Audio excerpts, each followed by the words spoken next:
Good morning, everyone. Thank you for tuning in. On behalf of Manila House, this is Bambina Olivares, Director of Programming, welcoming members and non-members alike to today's online conversation in the kitchen with Pilar Valdes, chef and co-author of Rebel Homemaker with Drew Barrymore. This is being brought to you in partnership with Penguin Random House and Fully Booked. If this is your first time to join us online, allow me to introduce Manila House. We are a private members club that opened in February 2017 with the aim of bringing together an assemblage of people from the business, creative, cultural, and intellectual communities who are drawn to each other by shared interest to continuously learn about art, culture, food, business, and politics, and from the diversity of their fellow members themselves. It is a community of curious, committed, and caring individuals, and it lives beyond the physical confines of the club. We began our webinar series in May 2020, covering and encouraging discussion about a range of topical issues from business and investment to health and wellness and arts and culture. We have featured both local and international speakers and continue to broaden our reach among members and non-members alike. Our previous webinars are available for viewing on the Manila House YouTube channel. That said, for the non-members among us, you might like to consider membership to Manila House. We have a limited number of memberships still available. Please email membership@manilahouseinc.com for more information. Please be informed that Manila House is open for dine-in and takeaway to fully vaccinated members and their guests, and our takeaway service is open to the public. So please call us on 0917-816-3685 to place your orders. Now let's switch to Kitchen Confidential mode. So who doesn't know Drew Barrymore and that endearing, quirky Hollywood star we've all seen grow up on screen from E.T. to Charlie's Angels and 51st Dates, to name a few of her movies? Well, Drew Barrymore now has her own daytime TV show, The Drew Barrymore Show, which has just been renewed for another season. And she has a cookbook called Rebel Homemaker, which incidentally is a segment on her show. One of the stars of her show, her personal chef and friend, Pilar Valdes, is here with us today to talk about the making of Rebel Homemaker. Before we begin, just a few ground rules. This event is being recorded and will be up on the Manila House YouTube channel in a day or two. Please use the chat box and the Q&A box for any questions and comments, and we'll get to your questions as we go along. Thank you. Now, let me introduce our guest today, Pilar. Just give me a second. I wanted to introduce the book as well. So let me just show you from the book. So the book, as we know, is Rebel Homemaker, and it's all about, it says food, family, and life. So it's a cookbook and a lifestyle book. So in which Drew Barrymore takes inside her kitchen and her life, sharing 36 amazing recipes from soft scrambled yuzu kosho eggs and brie and apple grilled cheese to harissa spaghetti she developed alongside Chef Pilar Valdes, a personal guest, as I said, a personal friend of Drew Barrymore's and a regular guest on her show on CBS. So some of you have ordered the book from us today, and it is expected to arrive, I think, on January 15, if I'm not mistaken. So we'll reserve copies for you. So here's some pages from the book. You can see it's got that very quirky, touch of Drew Barrymore. Tells readers about the things she loves and how she wants to entertain, how she likes to entertain, and I guess basically her own approach to life. And it looks like her belief in natural and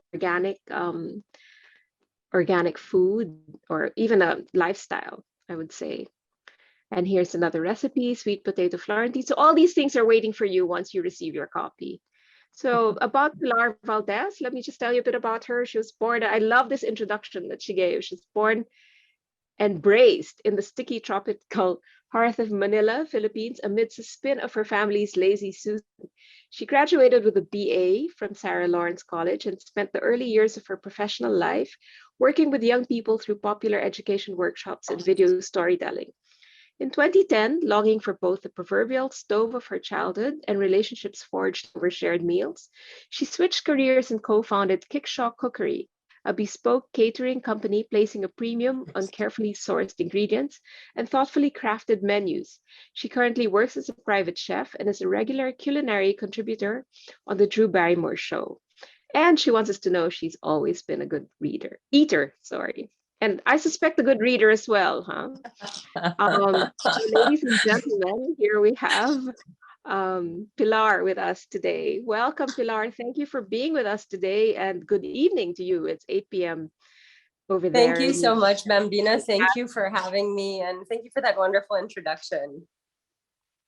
So, as I said, I was going to get to it later, but I love the way you described yourself. And, even by saying you were able to bring out, but just saying born and braced.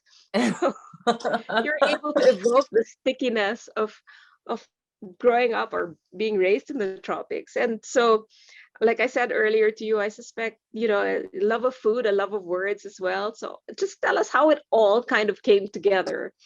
Oh my goodness. Well, as I said, I was always a good eater. And actually, I cannot take full credit for the braised part. I wrote my bio, and one of my trustiest literary sources is my family. And so I actually ran it by my brother, Martin, who is quite an incredible writer, as are the rest of my siblings. And he was like, you know what? I think it would be really funny if we changed the raised to a braised. And I was like, you're right, because I was like trying to evoke exactly what you're saying, sort of the warmth of Manila. And I wanted people to feel that kind of, embrace in that little paragraph of a bio. So I'm glad it registered, and I'm glad you appreciate it. No, I thought it was really funny. It made me laugh. And Yes. so from sticky Manila, you are now in freezing New York. I understand there's sleet outside your window. I know. I've been here for 20 years, and I always say every year, I feel like I should be used to the winters by now, but I'm definitely not. I'm freezing. It is sleeting outside.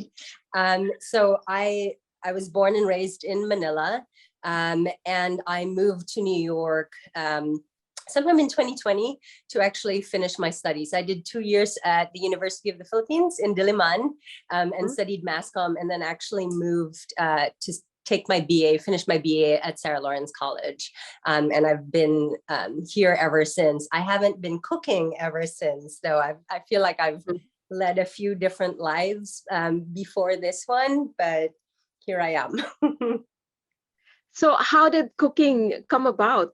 Was there any indication when you were younger that you would head towards this kind of career path? I think for me personally, I don't think so, but my mom might have thought otherwise. I was really an adventurous eater. I really, I love to eat. I like to try different things. I had a very, I think a little more adult palate as a child, and my mom really encouraged that. So parang as a kid, really just mahilig kumain all the time. Like that made me happy. That was like kind of my joy, really.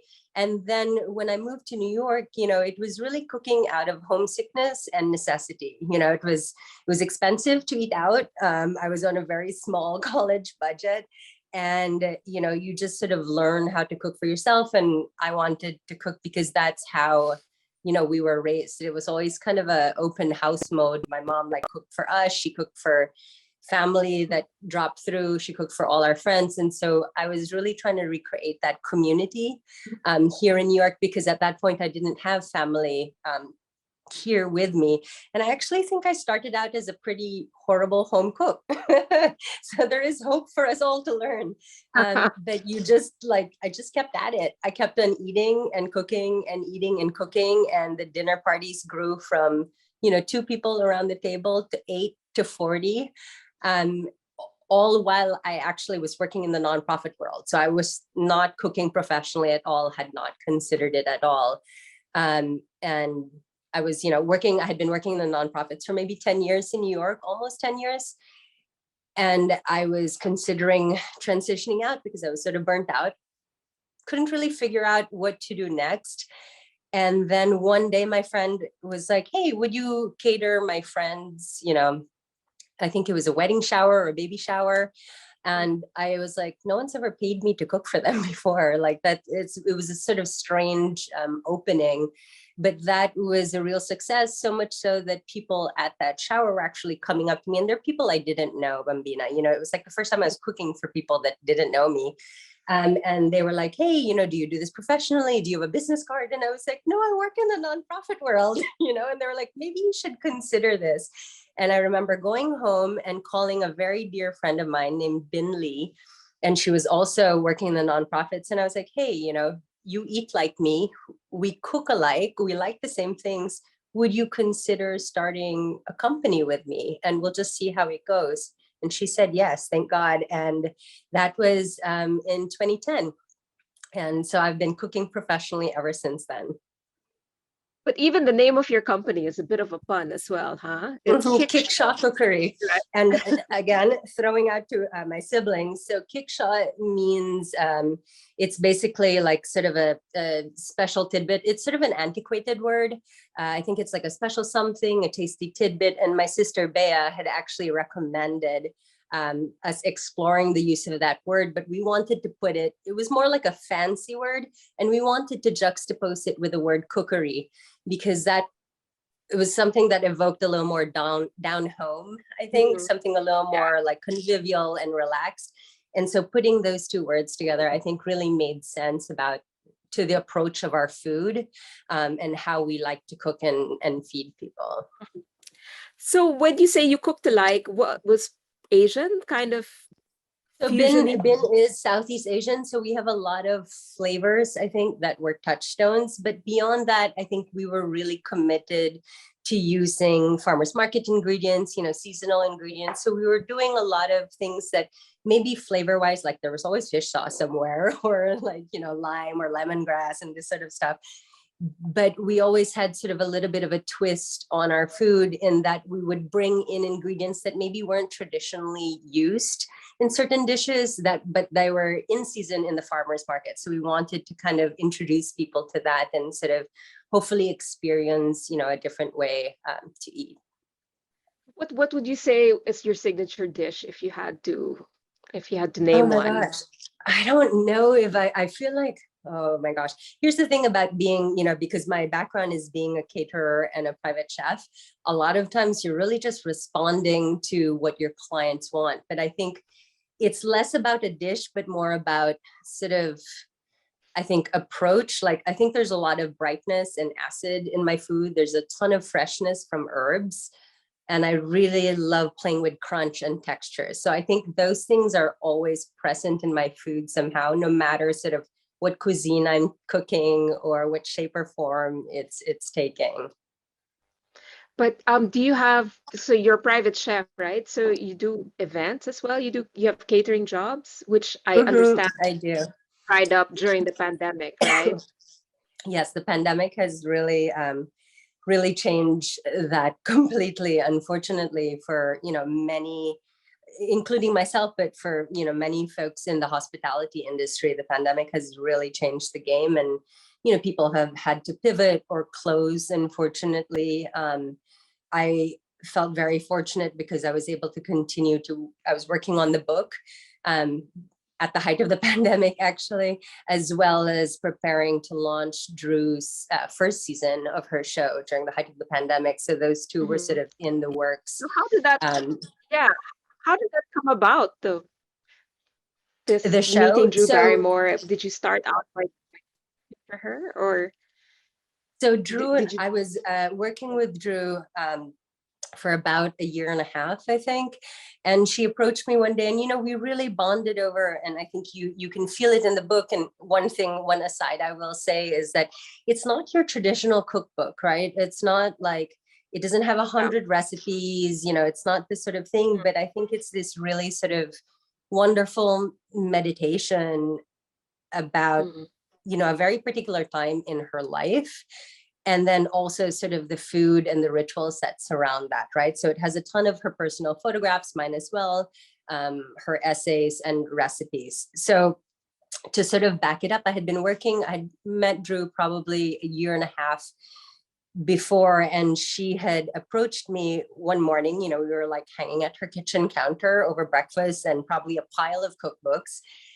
And she was like, would you consider being on a pilot show with me? She was like, I've been approached to do a talk show, and we're building out a pilot. We still have to sell the talk show, so it's not a done deal. And I want you in the kitchen with me. Like, she was like, I can't imagine doing it with anyone else but you. will you say yes? And I actually said no. Or I was just You like, did? I was like, I don't know if I'm the right person. Like, I feel like much more comfortable behind the camera, meaning behind the scenes, like in the Yeah, kitchen. yeah. And, it wasn't really something I had envisioned for myself. And what she said to me was like, look, it's just this one thing. I think you're going to be great. I've been doing this all my life. You're a great cook. It's one pilot. We're just cooking one thing. And if you hate it or if you do really poorly, like, you don't have to do it again. Like, don't worry, but just see, and I count my lucky stars because to this day, she really pushed me to like consider it. And I was like, okay, you're right. It's just this one time. And I guess we didn't do so badly because the show got sold. And then the producers asked me back to do the first season, which was such a tremendous vouch of confidence. And I Yeah. really appreciate them. But what was it like being on live camera? Do you rehearse as well? Terrifying. Yeah. So the first you have to understand, I mean, I have to give like major props to everyone that works in the Drew Barrymore show because they were a new show, right? Drew, I mean, she's been in entertainment all her life, but she had never done a talk show like this, like her own and her name. And they have such tremendous team. And it was a new talk show and they launched in the middle of the pandemic. And I think like Mm. every day leading up to their launch was kind of touch and go, like things were changing and shifting and they didn't know if they could move forward, et cetera, et cetera. And they just worked their tails off and threw their hearts into it and put on this really amazing and tremendous show. And I think it was the first 2 months they shot live and it was terrifying because you have like really that like red blinker and it's go, Yeah. regardless. And they were like, if you mess up, just keep moving. And I was like, okay, but everyone is so tremendously professional, really supportive. And it's just such a great energy, and so Yeah. they really sort of made me salo and helped Yeah. me learn, because they recognized like I had never done this before, and it's one thing to cook, I think, and one thing to be in front of the camera, but cooking in front of the camera and sort of engaging people in a different way is, there's a learning curve there. And I have so much respect for people that do it now because I'm like, it's hard. It's really hard. Yeah. And now we have No, a but live you're great. audience. So I've seen some, yeah, I've seen some clips and you're fantastic. You're like a oh natural my now. gosh, But I really has the appreciate second that. season, when does the second season start? So the second season started, I think it was September or October. We're in the second season right now.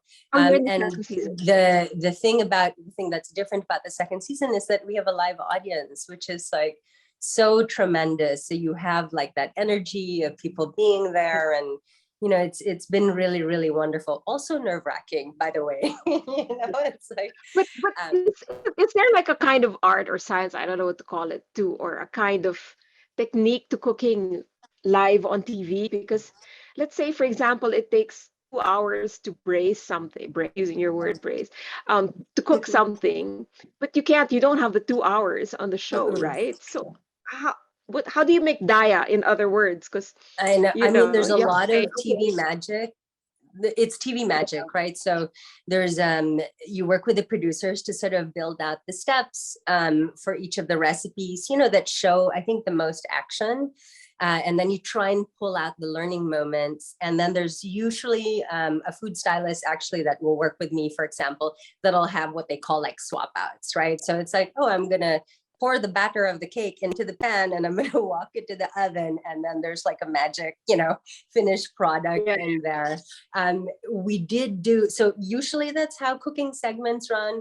Very recently, they haven't aired it yet. So I'm not going to say what we were making, but it was really fun because the challenge from the executive producers were like, okay, we want you to do something in 7 minutes and we're going to shoot it like exacto live, no editing, no nothing, no swap out, everything. And let's see if you guys can do it. And we did it. I mean, Drew and I were like high-fiving up and down like the whole time afterwards. I mean, it was what did you make? a lot of fun. Yeah. So 7 minutes what goes by what like that. It's like, yeah, no, I'm what sorry, dish did you choose? Sorry, say it what did again. you choose to make? So what did you choose to make for it 7 minutes? hasn't aired yet, Oh, it so hasn't I aired. can't Okay, share okay, which so you dish can't it say. is yet. But Okay. it's going to come out, I think, early next year. So I will definitely reshare it, our 7 minute dish. But working for with a celebrity and all that, I mean, it's you hear about non-disclosure agreements and all that. Are you so you're obviously you've had to sign one as well, or you Mhm. maybe sign after Yes. every show. So just checking. But you've obviously developed a personal relationship with Drew all Yeah. this time. I'm not going to ask you to spill any secrets or whatever, but she just seems so genuinely quirky, funny, warm. I mean, I've seen her also Mhm. on, I mean, you were saying that she'd never done a talk show, but I'd seen her on, when she goes on Jimmy Fallon or whatever, Mhm. she's so like natural and like, it's almost like what you see is what you get. So Yeah. is she like that in real life? And 100%. I mean, I think that was one of the most sort of refreshing things is that she's genuinely warm. She genuinely cares about people. Like that is not like a front at all. She's incredibly curious, actually, which is really nice. Asks a lot of questions and sort of is like just wants to know like kind of what's up and sort of like does a little digging and there's something there that is really wonderful. There's like a real like intellectual curiosity and she's sharp as a tack.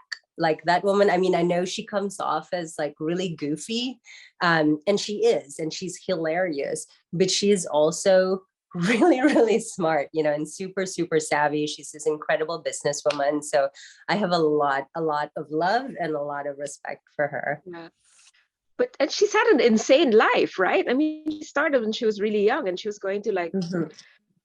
clubs and everything at the 10 age of 10 or something, but to actually come out of that hole, like a Yeah. whole person. And she has a family now, right? She has kids, if I'm not She mistaken. has two kids. Yeah, That's great. two lovely daughters. Yeah. And how did you meet? I always say it was sort of like the universe flinging us together. So I was running my company, which I still have, Kickshaw Cookery, for almost 10 years. And I was at a point because my business partner had moved to Texas to be closer to family.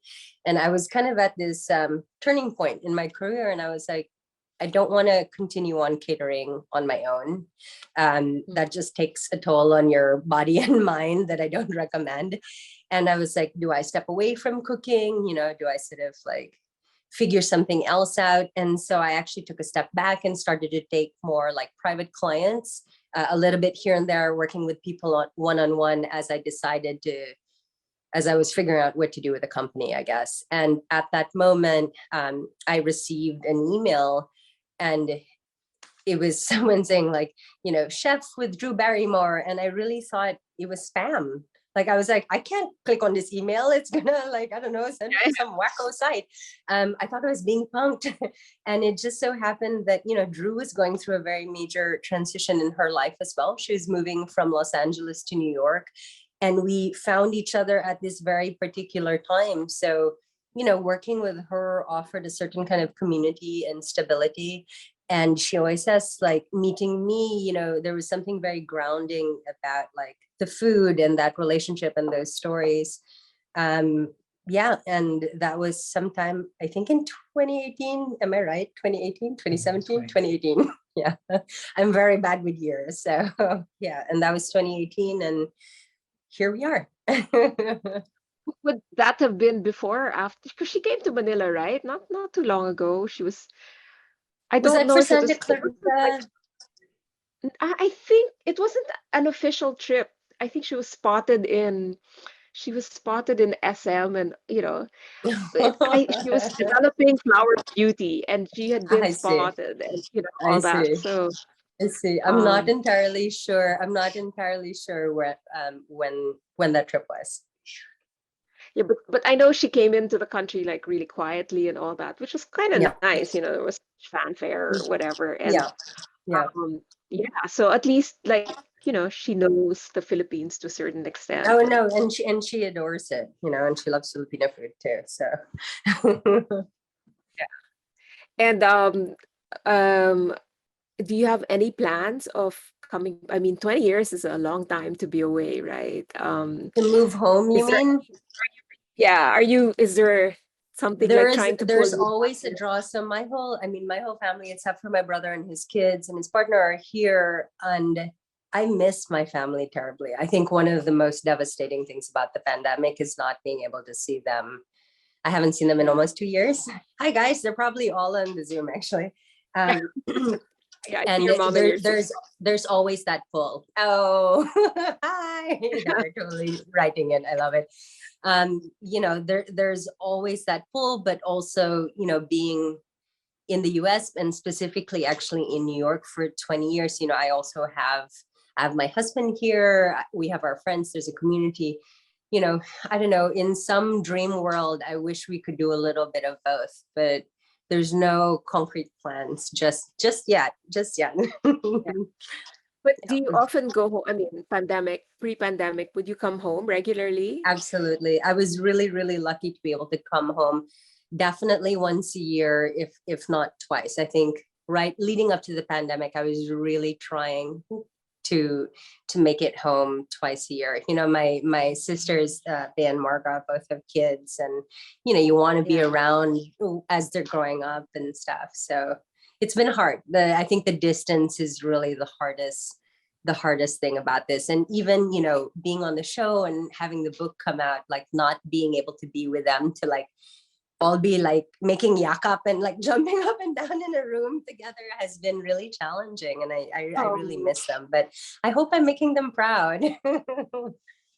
I'm sure they're so proud of you. I mean, what an amazing family as well. Your sisters are also accomplished. Are you wearing Bea's Of top course, I today? am wearing a Beable Des, Bay and Margable Des. Shout out to Bea. Yeah. But when you come home, when you're home in the Philippines, they don't make you cook, huh? Or you cook anyway? No, absolutely not, actually. It's really funny. My mom sort of, I think she knows it's medyo madugo here. Like I'm always working and I'm always cooking. So when I come home, she's Yeah. like, she kind of is like, you relax and I'll take care of it. It's really nice also because that's kind of you know, that's our relationship, right? She has always cooked for me. So it's really nice to come home and into that. Yeah. Yeah. So what do you miss the most? What foods do you miss the most from Oh my here? God, all the fruit, all the tropical fruit, all the tropical fruit. I'm like, I Yeah. refuse to eat the mango, the banana, the papaya here. I'm like, no, no, no, this is not what it tastes like. Right? Because it's just Like, the oh my mango de God. Manila, no? Manila mango, but It it's just not, tastes, right? It's they're from just different. Like atis, yeah. chico, all of that stuff. Mangosteen, I love mangosteen. Um, Tabanang talangka.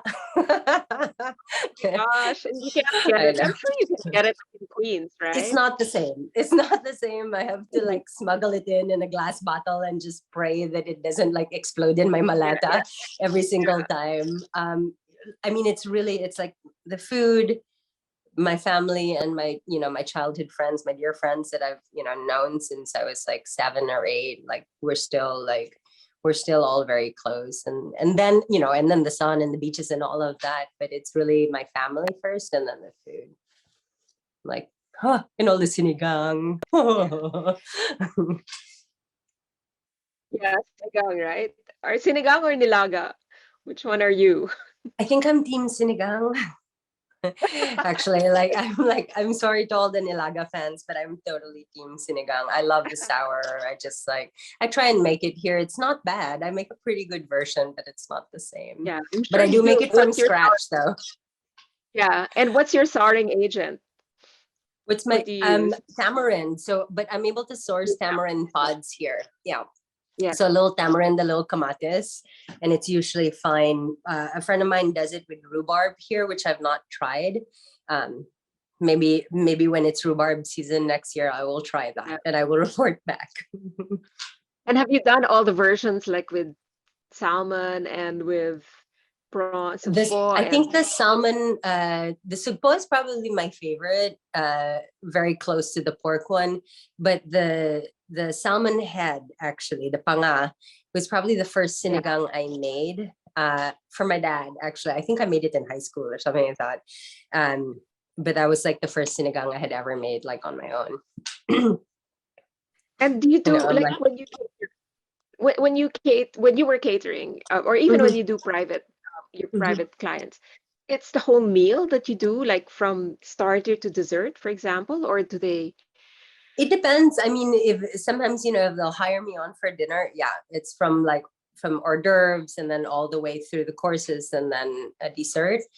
Um, or sometimes it's just like an hors d'oeuvre party and it's all like little pika pika, small bites and that sort of thing. And, when I was doing a lot of catering, it's so funny. I was just talking to a friend today actually about it. And I was like, sometimes the least of your worries when you're catering is the food, like, because you have to worry about the staffing and the rentals and, beverage permits and all these things. Like it's a whole different ball game. Every time you're catering, it's like you're popping up a restaurant at a Yeah. location, at someone's Oh, house or wherever, and so if you've ever seen like Top Chef and you watch them pop up a restaurant, I think all the caterers are like, yep, yeah, that's fine, because it's like that's what you're used to. You have all like these kind of temporary makeshift sort of things. And in New York, especially when you're doing events, like, most spaces won't have a lot of like back end space for you. So, sometimes you're like in a little closet with like one hanging light and you're trying to make the most beautiful hors d'oeuvres, and no one is the wiser, but that's sort of what you're up against sometimes. So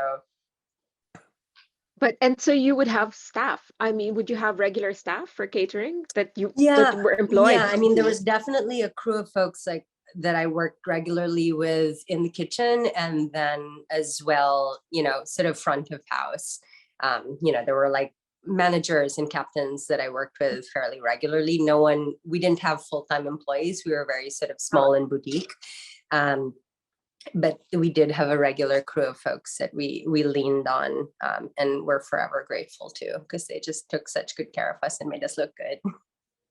yeah, and they must also have suffered during the pandemic, at the height of the pandemic, no? Yeah, I mean, I think those were my regular like check-ins, because you everyone is trying to figure out like how to sort of pivot and switch things up. But for the hospitality industry, a lot of folks couldn't, right? Thankfully in New York, I think events are sort of coming up. Yeah, back, They yeah. are not super slowly, but I hope a little more carefully. But yeah, we really got walloped here. Yeah, but business is picking up, I think, no? Mhm. It Yeah, seems to be. absolutely. Yeah, Yeah, good. for sure. For sure. And since coming out on the show with Drew Barrymore, are you recognized on the street? Do people come up to you and start talking to you? um, I have a very funny story, and I've been going back and forth. My favorite story. It's happened. People have recognized me a few times, but my favorite story. This might be TMI. Sorry, mom. So I was commuting to work on the train, and I have a notoriously small bladder. So I was like halfway to my destination and I was like, I have to pee, like really bad. So I was like, I know the Whole Foods at Union Square has a bathroom I can use. So I left the train and went to the Whole Foods at Union Square. And of course, it just so happened that they were renovating the bathroom and it was closed. So I'm like, I can feel it already. Like I'm getting hot and I really need to pee. So I'm hopping up and down Park Avenue, No. trying to figure out where to go to the bathroom. And I finally see like a really nice deli. It's two stores and two stories, two floors. And I know that if you have more than, I think it's like 9 or 14 seats in New York, you have to have a bathroom. So I like run in and I run and I'm hopping, there's some guy getting his coffee or whatever. And I'm like, oh my God, oh my God, oh my God.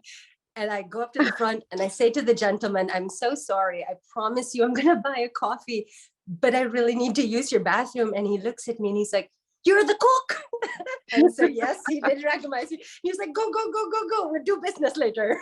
So, yes, I was recognized by the man in the deli who let me pee. I'm so sorry, mom, that I told that story, but it's one of my favorites because, That's a the good, fame. clean bathroom in New York is like gold.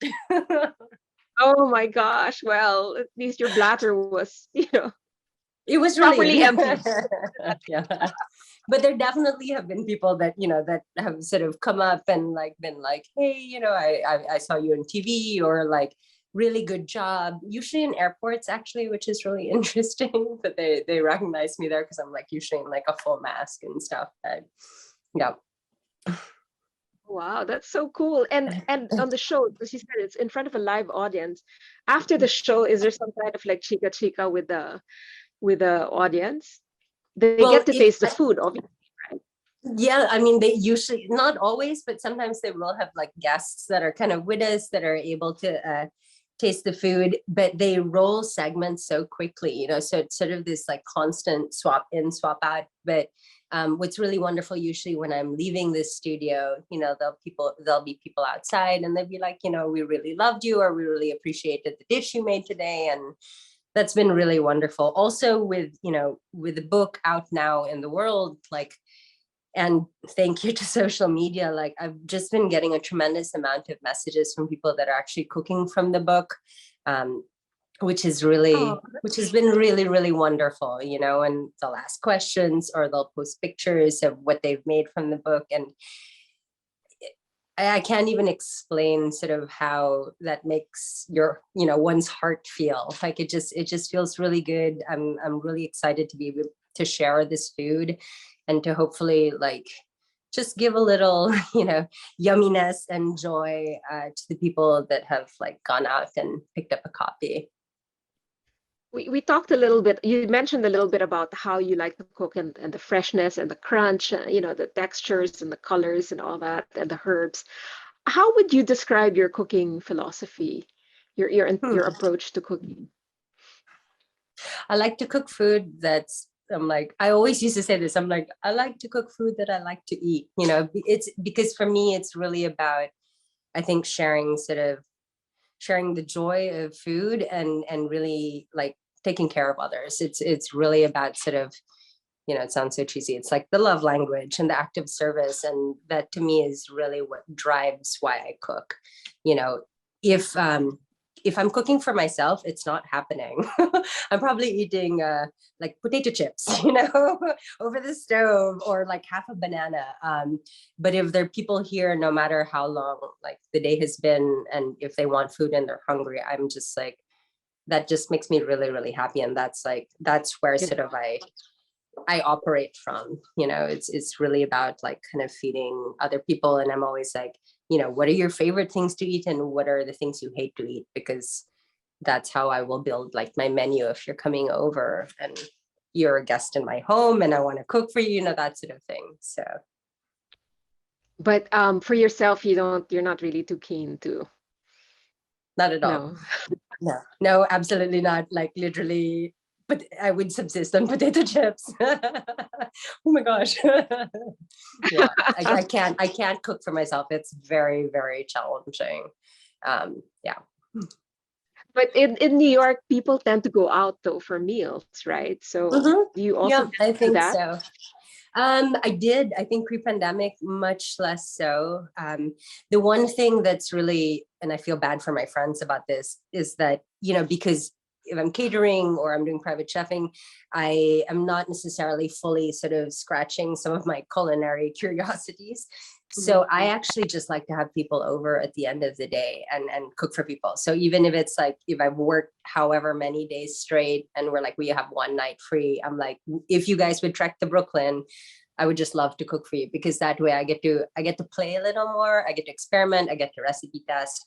Um, Hmm. and then going out to a restaurant, which I adore, becomes more of kind of like a treat and a special occasion. You know, I definitely miss going out to restaurants and sitting at the bar. That's usually what I would do, and like have dinner at the bar. You know, it's like one of my favorite things to do with my husband. So But we're and waiting. We're now, waiting a little bit on that. yeah. During the pandemic, when New York opened up again, people were going out, right? I mean, they set up all these like outdoor areas for Outdoor people to dining is eat. amazing. I hope, I mean, I know it sort of rubs some people the wrong way, but I hope it's here to stay. Like, I think it's been really, really wonderful. And it's been the way that, you know, a lot of restaurants have been able to survive with outdoor dining and sort of make up Yeah. for a lot of the lost businesses. There's still a ton of outdoor dining now. In New York, it gets a little complicated because you need heating elements, you know, because it's, you know, it's Yeah. 35 degrees out, and I've definitely eaten outdoors in 35 degrees. It's, you know, not super enjoyable, but I'm happy to support the restaurants. No, but yeah, do not all restaurants, do they not have that heater thing? Not Uh, everyone, because it's Not a very big everyone. investment, and I think also, you Yeah. know, the sort of the laws in the city kept on shifting. They weren't sure if they were going to allow to have them, you know, and all these things, so like for long term. So I think people are kind of waiting and seeing. I think those that can afford are trying to make that investment, but not everyone can. I have a question here from Teresita Ramirez. Are there any other people who influenced your love for cooking aside from your mom? Oh my God, so many people. I feel like there's a lot of people that taught me. Like I feel like I learned how to cook. I used to just study and read a lot of cookbooks. When I first started cooking, I read a lot of and watched a lot of Jacques Pepin, actually, who Uh-huh. is still like one of my all-time like favorite um, chefs and culinary educators. Marcella Hazan also is another one who basically focused on Italian cooking, and she has like a very particular way with ingredients that I appreciate. And moving, you know, moving away, like I have like my Nora Daza book that I like completely Mhm. treasure. You know, it's sort of like very old school Filipino cooking, but I like really, really appreciate that. And then I used to read a lot of uh, restaurant cookbooks as well, because for me, as someone that didn't work in a restaurant, it's always so interesting to see a philosophy of cooking kind of like in a through line of recipes, you know, like really where you're able to capture the ambiance and the atmosphere and ethos of a place through the food, you know, and that's always been really fascinating to me. But you're essentially, well, there's a really fun comment here from Lara Bar saying it's in your Kapampangan DNA. Else, yeah, it is. Yeah. I know. I have to shout out all my Kapampangan people. Yes. I was gonna say, since you're largely a self-taught cook, right? I Yeah, mean, you learned on your own, and like you said, you read a lot, and I'm sure you researched as well. I mean, by through experimentation, yeah. with what goes together and not. Are you maybe considering taking courses, like maybe like you said you like Marcel Hazan, like maybe going to Florence or something like that, Yeah, I mean, isn't putting it that out. the dream? Yeah. I would love to find, I think, the bit of time to go and study. If I had the time, I would actually, I think one of the things that I had wanted to do, and I felt at that point when I was transitioning to cooking that I was a little too old to do it, but is actually to work in a farm, you know, so to work like growing, you know, sort of really understanding and like growing the produce and the vegetables, or working with the livestock, because that gives you a real sort of understanding, I think, and appreciation, um you know, for where and how and why things, you know, taste the way they are, I think. So less than like taking a course like in Italy or France or wherever, Japan, um it would be to take time off Mhm. and actually like work on a farm. That's nice, but and which is actually a slow food kind of approach to cooking in a Yeah, way, am I right? Or like farm to table absolutely. thing. Yeah, With mass farming at the moment, and all this fruits and vegetables being produced in also all these different places, you don't know anymore what's in season, yeah, it's because true. all of a sudden, like, strawberries all year round, and you think, Yeah, okay, wait, hang on a second, it's supposed to be, yeah, strawberry season supposed to end by, I don't know, September or October or something, and then all of a yeah, sudden and you go to the supermarket, it's there. So it's there. Absolutely. I mean, and you know, I get it. I mean, people make sort of like need, and people need to make certain like decisions, and that's well and good. I think for me personally, like I, at least I try, right? Like best intentions, it's not always perfect, but for me, like in terms of sustainability and really an environmental impact, it's really about trying to figure out how to eat more, not only seasonally, but more locally, sort of keeping things a Yeah. little closer. But, it is the state of things. But I think for me, that's at least as a household, like that's a little bit more of where my commitment lies. I spoke to Margot. I don't know if you've heard of her, Margot Jans. She was a Dutch chef based in South Africa in gosh, I can't remember, Quartier Français, I think the place she was, oh, it's Quartier Français I can't remember the exact name of the place, but she said like she hated nutmeg. She had this aversion to nutmeg. And it's funny because you expect chefs to cook with so many different things, right? And to actually be vocal about what you don't like is kind of Yeah. unusual. So are there any ingredients you feel like you're like I tepid mean, about nutmeg has maybe? a I'm with her. I mean, I don't hate nutmeg, but I do find that nutmeg has a very particular pungentness that I don't necessarily respond to. I hate bell peppers actually. And You do? Drew loves bell peppers. And I'm like, and it was always like this battle, because she loves like the crunch and she loves them raw and she loves the green ones, which I think are the worst, but we're always laughing about it, because I'm like, please no more bell pepper. And I think through working with her and working on the book, I've actually come to sort of appreciate, I'll tolerate them now. But I used to just, no, absolutely not, will not go near one. Yeah. Really, really didn't like them. But she doesn't like truffles. I saw and, She and I doesn't, saw she in the book doesn't, yeah, she doesn't like truffle truffles. She oil or doesn't like truffle goat anything. cheese. Yeah, so stuff that has a Wow. particular earthiness or funk, I think she was just she just doesn't like it, and that's okay. She's wrong. You I know, always tell her, so I'm like, that's you're not gonna wrong. be that's not gonna be But on your shopping list then, when you cook for. But are there any like fads that you food fads that are like okay? Oh my gosh.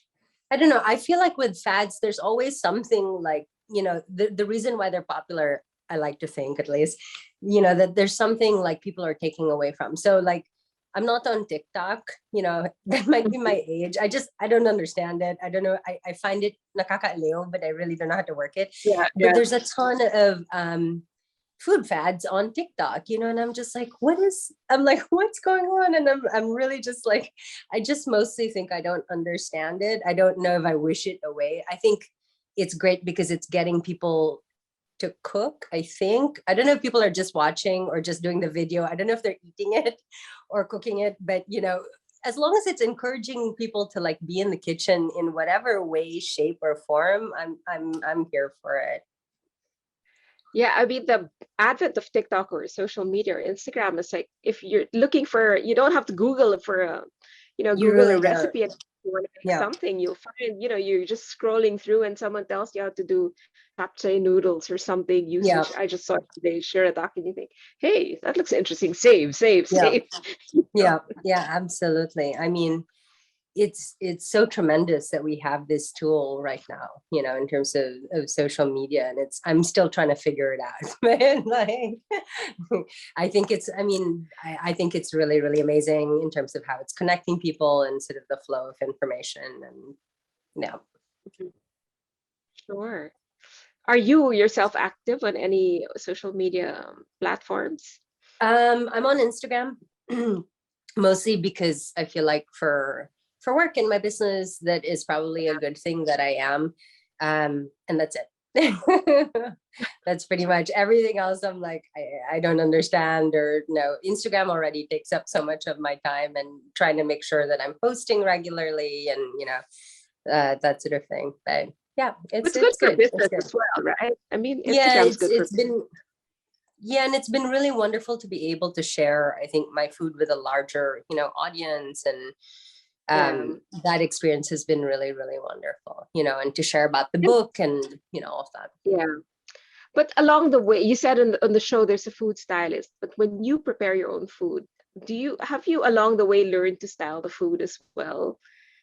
so that when you take photos, I mean, because when you're on Instagram, a lot of it is obviously visual, right? So Yeah. you're kind of Yeah. having to make food very enticing visually. Yeah. I mean, I try my best. Sometimes it doesn't look so good and you're like, oh God. But you know, it is what it is. I think when at least I'm posting like my own personal photos, none of that is styled. It's usually like I'm taking a snap as it's like, Yeah. you know, walking out the door. This is not like something I create and then have a I don't have that kind of time. But you know, it's nice. I don't know. There's something about sort of the immediacy of it and sort of the unfussiness of it. And I think people respond to that. You know, there's space for both things. Yeah, I have a comment here about that from Sanj Licaros, who says that she loves the music that you use for your videos on IG. Well, you can tell her that most of the music on my Instagram is made by my husband. Oh, who's okay. who's really wonderful and lets me use his catalog for most of my videos, not all, but most of them. And okay, one more question here. I see. Are you involved in any food for the poor type of programs? Mm. During the pandemic, I was actually doing a little bit, I wouldn't say a lot, but I was definitely doing much more in terms of raising funds, you know, sort of doing fundraisers, or supporting kind of local community groups. Yeah. So that's definitely something I want to keep up. There's a few groups here and there that I continue to donate towards, but in terms of like actually physically going and cooking, not right now. But what about, I don't know if it's correct to ask about this, but what about food wastage? Because Mhm. you hear about like McDonald's throwing away the burgers after a certain time, when they close and all that. Yeah, Does that happen when in your catering jobs as well? I mean, yeah. absolutely. So that was it was a huge issue for us. And what we were trying to do, one, really trying to work with clients. So that, there's a little bit of a balance there. And this is how we sort of in New York, we're working with our clients, but there's a little bit of learning curve, right? Because it's about planning, but both sides, both the client and the caterer have to be on the same page, meaning like, this is the agreement, this is how much we're going to make, because we're trying to actually, like, as a company, cut down on waste. And that was a very honest conversation we'd have with clients when there were occasions that were actually overages. There are a few organizations in New York that actually work with caterers, and they basically do like sweeps. They pick up throughout the night and then bring them into like a soup kitchen or a donation center. It's tricky. The sort of flip side of that is that it's a little tricky because there's a lot of kind of red tape and laws about what food you can kind of donate. Oh, really? So there's, Okay. yeah, so it's not sort of an accept all kind of situation, but you're all trying to do your best and sort of work around that. But I think that, as a caterer, that was, I think, one of my most like heartbreaking things. You just don't want food to go to waste. Sometimes it happened, but in working with your clients, then it was a really wonderful opportunity to make that commitment together towards like a more sort of really a more like wasteless, sort of zero waste, sustainable approach to events. So I hope Right. that's picking up a little more. Yeah, no, that sounds like fantastic initiative. It's good to know. I mean, that's part of the magic as well when you cook, right? I mean, that you and your clients are on the same Yeah, page, and yeah, that helps. yeah. Yeah. It definitely helps. Doesn't always happen, Yeah. but it definitely helps.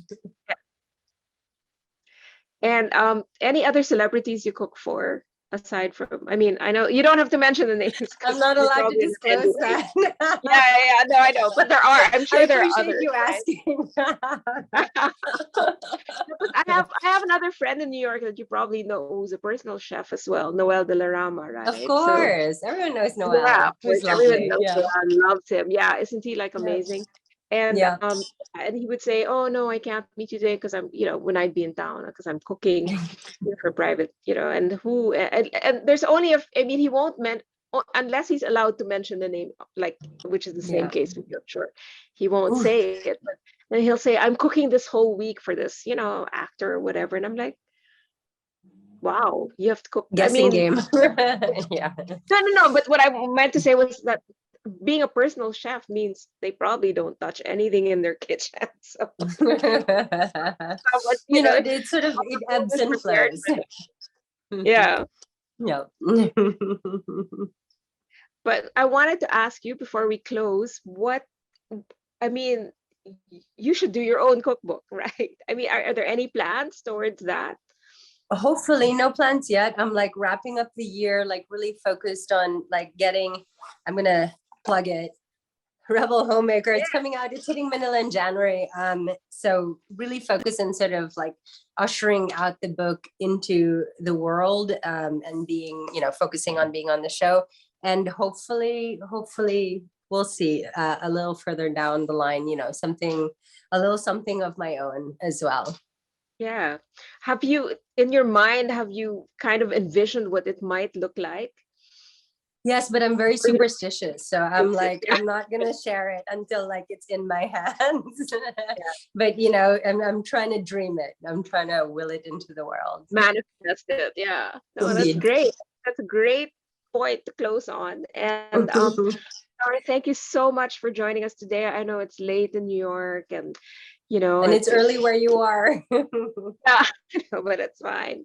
We're all happy to hear from you. We can't wait to have the book in our hands. For members and guests who've ordered the books, please, I hope you understand that it won't be available till January 15 or so, according to Fully Booked and Penguin Random House. So, but I'm hoping we'll be able to get signed copies as well. I hope I so don't know, too. maybe the ladies from Random House, Random House can confirm that at some point. And yes, thank you for your candor, Oh, which I really appreciate. And thank you for sharing your of food, which is course. so what I love about it is that it's so organic, like you're self-taught, and it's just this, it's imbibing the Filipino love language, right, in a way, and Yeah. then bringing it out into the world. Yeah. So that's Uh, great. And thank your mother. We thank your yes, mom for mom. Thank you guys. sharing Thank that you guys so with you. much. Thank you, Bambina, for a lovely conversation. And thank you everyone who's tuned in. So I hope to see everyone soon. Yes, and we hope to see you in Manila soon, when time permits Yeah. and quarantine is lifted, Yeah, I I suppose. know, seriously. Yeah, this interview will be up on YouTube, yeah, hopefully in the next couple of days. And so if you want to refer back and all that, just go to the Manila House YouTube channel, and you'll get to listen to Pilar all over again. I enjoyed this very much. Thank you so much. Thank you, Fully Booked. Thank you, Penguin Random House. And on behalf of Manila House, thank you, everybody, and see you again soon.